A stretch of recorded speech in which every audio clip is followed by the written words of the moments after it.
Hey guys, another impressions video. I know another one already. I'm trying to focus on shorter games for now because Conception 2 on the 3DS and Vita is coming out soon. I want to play that, and that's a bit of a longer game, so I'm kind of trying to play some shorter games. I don't want to play a game that's going to be too long, so I can start playing Conception 2 right away. So look out for an impressions video on that when I finish it. I don't know when. Apparently that game's pretty lengthy, but that's the next game I'm buying. But for this video, I'm talking about Policenauts. Now, this is a game that actually never saw a North American release. Hideo Kojima, this was his game after Snatcher, and it's in that style of game. It's basically a point-and-click adventure game almost, similar to Snatcher, although Snatcher wasn't really a point-and-click game. I'll talk about the differences between those two. Ever since I played Snatcher not too long ago, I loved that game, and I really was looking forward to playing this game. I played the PS1 version, as it's the only one that has an English translation, which was like finished in like 2009 or something. The game also came out on like Sega Saturn, the 3DO. It was originally a Japanese computer game that came out like 1994, I think. So it's in the style of those games, and this game, oh man, like at the same time I love this game, but it makes me sad in a way because we're never going to get another game like this from Kojima. Like he's just so tied to Metal Gear Solid now, and Konami will never let him do anything else because those games just sell too much. So it's kind of a shame that I don't think he's ever going to get back to a game like this. I'd love to see another game like this from him. Just, you know, him and like a small team doing something like this on like the 3DS or the, you know, even on something like iOS, which I'm not really into, but I'd still play it, a game like this on like iOS. But yeah, this game, just like Snatcher before it, I fucking loved this game. It is definitely worth playing if you can play it, which it's not really that difficult. If you have a computer that can run emulators, getting that PS1 emulator and the translated ROM up and running is not too difficult. Other than that, you can play this on PSP, you can get PS1 emulator on that. It shouldn't be too hard to play this game, and God, if you like visual novel style games, I mean, this is highly recommended. You know, I prefer like this and Snatcher to the Metal Gear Solid games. I know that's crazy, but I've never been to the Metal Gear Solid games because of the gameplay, but these games like appeal to me more, I guess. And I just love like the mystery elements to them, and there's just the more like a huge focus on the story without like intrusive gameplay. But let's talk about the game. I'll start with the story now.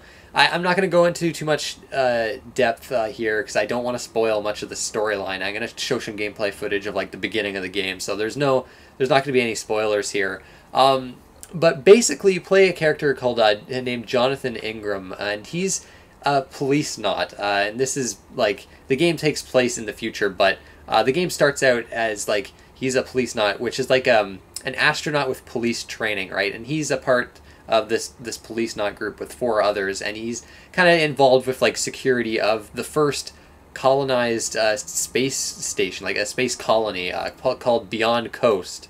And he has an accident where he's presumed dead, and then 25 years later they find him, and he's been kept alive in this pod.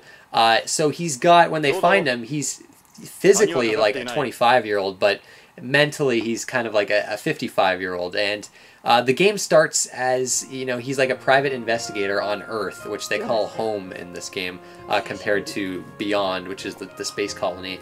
And like he's in LA, and they call it like old LA, and it's this run down like ghettos everywhere, like there's not much police presence, like it's very gritty. At the same time it's very futuristic, it has like a Blade Runner-esque look to it.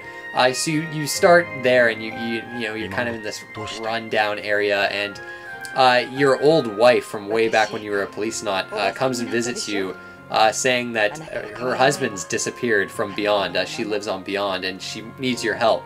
And that's all I'm going to say. Although I will say your character does go to Beyond to help your wife and find out why her husband disappeared.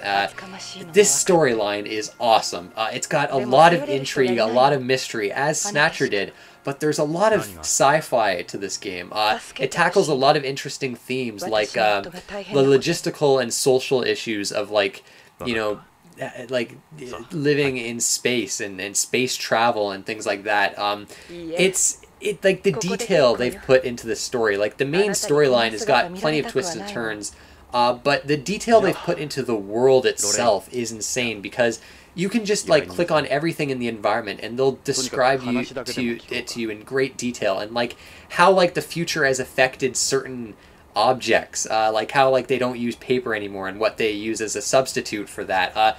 It's like, and you learn a lot about space, like honestly. And I looked up like RetroRare TV has like a retrospective on this game that I looked up after I'd beaten it, and apparently all like the scientific and space type details in this game are actually apparently like very accurate. All the science stuff is extremely accurate. Like Kojima did a ton of research when he made this game, so everything is pretty realistic, which I was kind of dubious about that when I was playing through the game, but I was very surprised to hear that most of it is quite realistic. Even with like the you know, because this game was made in the 90s, science has progressed. A lot of it is still kind of true to what's in the game. So it just, like the storyline itself, it borrows, like with Snatcher, it borrows a lot from like Hollywood type movies. You can tell Kojima has like a huge fascination with Hollywood, especially in how like, well, I'm not going to spoil it. The story goes into some pretty Hollywood-esque areas, but there's like Lethal Weapon influences here, pretty heavy ones, like the aforementioned Blade Runner influences, which Snatcher also had. And that's all I'm going to say for now, because I think part of the surprise with this game is looking and seeing at all like the influences. And in that regard, like the game isn't completely original, but it still comes across as unique in its own way. And I think a lot of that has to do with the writing and just the detail in this world. And the characters themselves, and just, you know, the story in general. Like I said before, there's a lot of twists and turns, and even though and this is like, when I compare this with Snatcher, I will say I do prefer Snatcher in a few different ways, and the story is one of the big reasons why I do prefer Snatcher. The story here is a bit more predictable. It's actually a darker storyline. It's quite a bit darker. There's more swearing in this game. You know, it's just more mature in general, a lot more mature themes. But at the same time, it can get pretty over the top, especially towards the end, and it does get a bit rushed to the end. At the end, I felt like I enjoyed like the first half of this game story-wise quite a lot more. I mean, the setup of this game is amazing, and it's consistent throughout. I mean, the story is still great, but towards the end, it lost me a bit. And a part of that had to do with how predictable it was. Like, I was always one step ahead of this storyline. Like, there's a bunch of major twists in this game that I saw coming from a mile away. There are a couple smaller twists that I didn't, but it's not like Snatcher, where most of the twists in that game I didn't see coming, so it was a genuine surprise. And I don't know, a lot of my issues with the story in this game come in at the ending, where the ending I loved in Snatcher. The ending in this game, not so much. I kind of preferred like the setup and the starting of the game and then the middle half.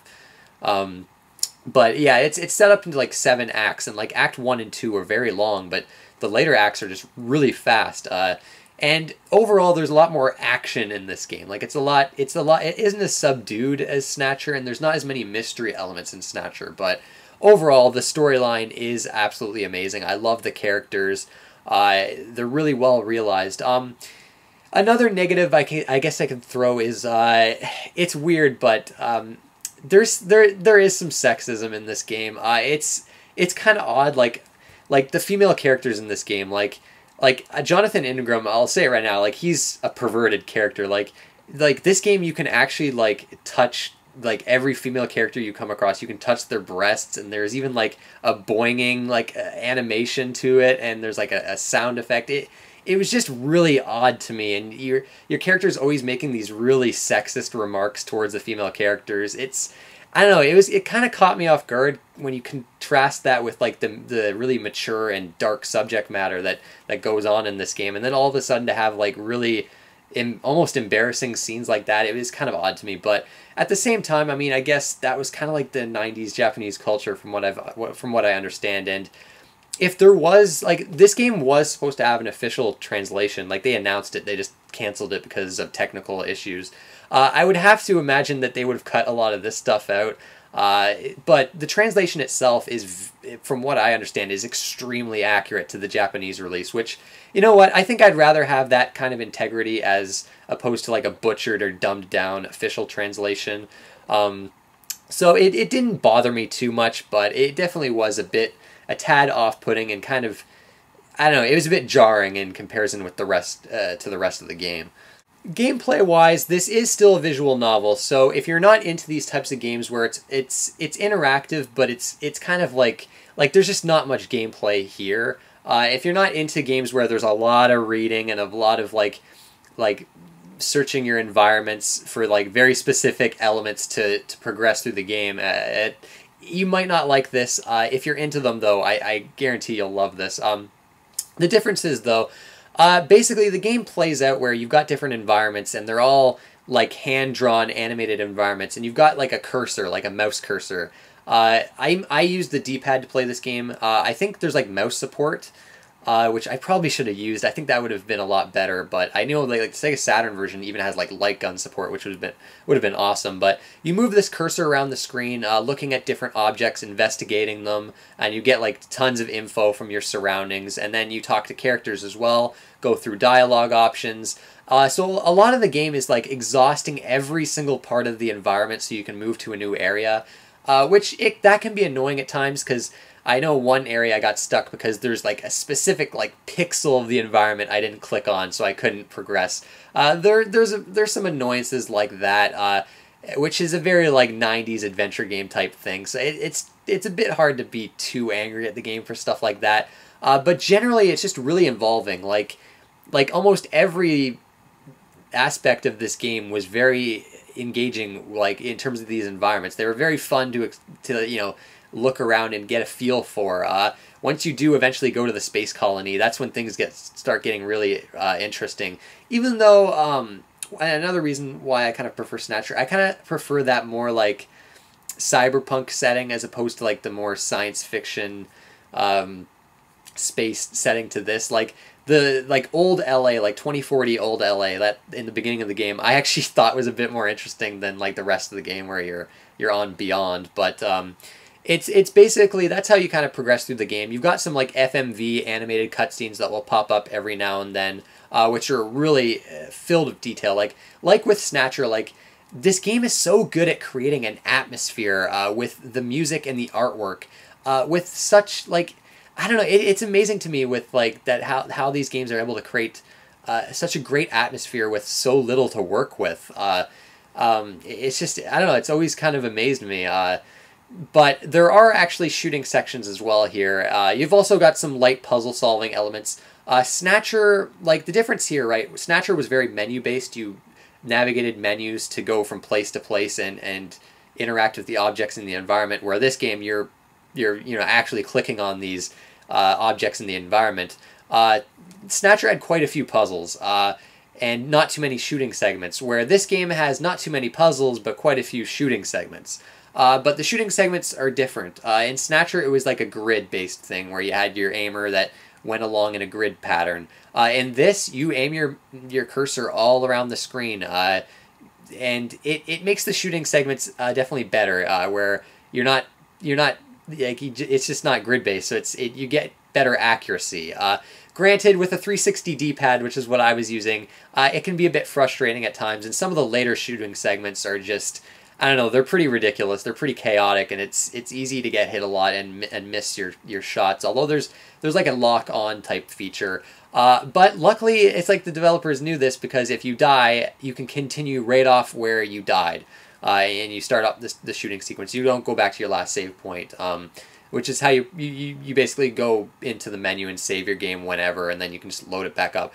I used save states quite a bit because the shooting segments were kind of annoying at times. Once I died at them, I was kind of like, okay, I kind of just want to get through these again. But the shooting segments are definitely an improvement. Like the gameplay overall is actually an improvement over Snatcher. There is a lot more dialogue in this game. Like this game seemed a lot more.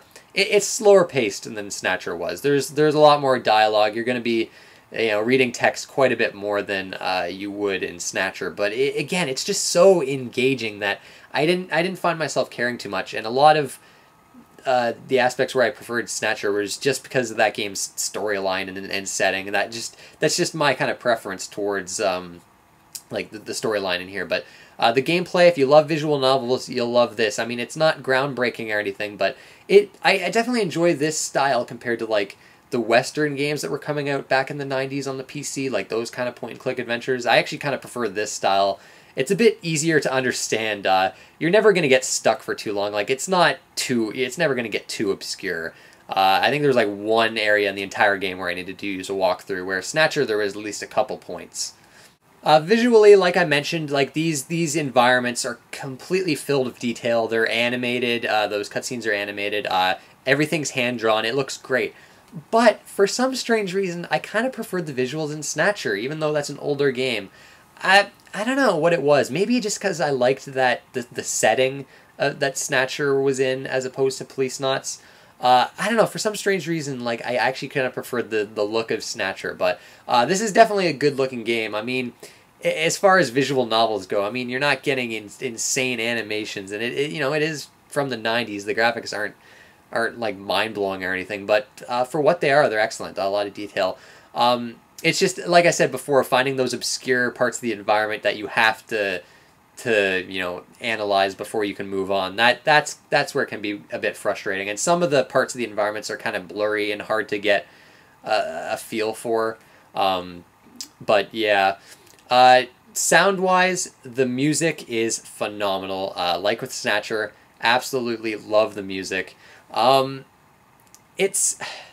It's not quite as good as Snatcher. Snatcher's music was very, like, a lot of it was like synthesizer, which I kind of liked. It was a bit more catchy in Snatcher. This music, there's more variety to it, I think, to the soundtrack in this game, and like the songs are all great and fit the game really well. But I think I did prefer the Snatcher soundtrack a little bit more overall.